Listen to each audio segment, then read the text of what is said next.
Hello everyone and welcome to another Fantasy Grounds Unity tutorial. And in this tutorial, I'm going to tell you all about the Dice Tower.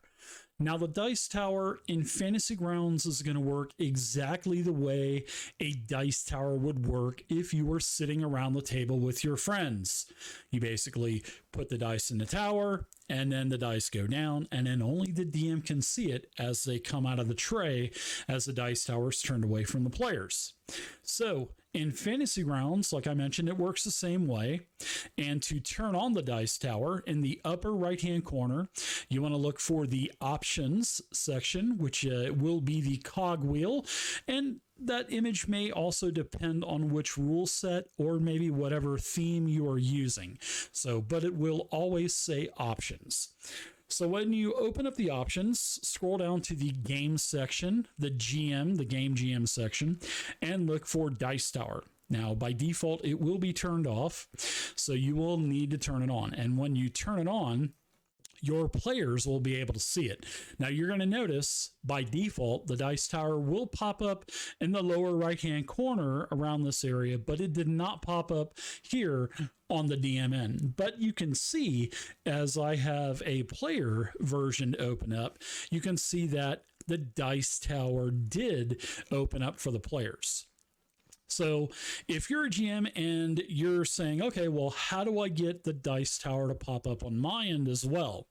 Well, that's super easy. And all you have to do is stay in the same section within your options. Now, by default, anytime you roll a dice as a DM or a game master, you'll notice that it will be invisible to everyone. So I rolled a horrible 3, and you can see that there is an eyeball with a slash through it. That means that nobody can see it except for you.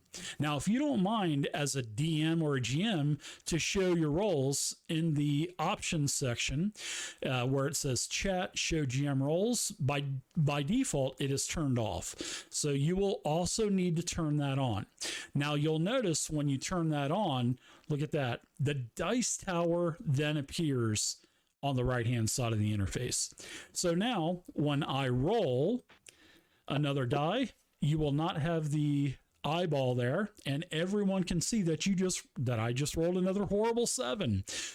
But if I want to go ahead and have that as a hidden roll, now that's when I can use the Dice Tower, and you just pick up the die or the attack from your character sheet or the combat tracker or wherever and just drop it on the Dice Tower, and you can see the little tower icon appears here. That means it was rolled in the Dice Tower. No one can see it but you.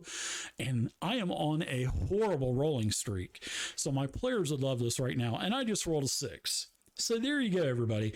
That is how you take advantage of the Dice Tower. And just one more cool thing before I end this video.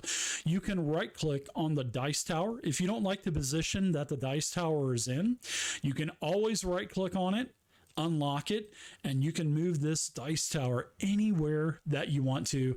And just simply at the end of moving it, right click it, lock it, and Fantasy Grounds will save it there until you decide to move it again. So there you go, everybody. That is everything you need to know about the Fantasy Grounds Dice Tower. So I hope you enjoyed the video. Please give me a thumbs up. If you like the video, please subscribe to my YouTube channel and hit the notification bell. You'll get notified when I release videos. So until next time, happy gaming and keep using the awesome Fantasy Grounds virtual tabletop.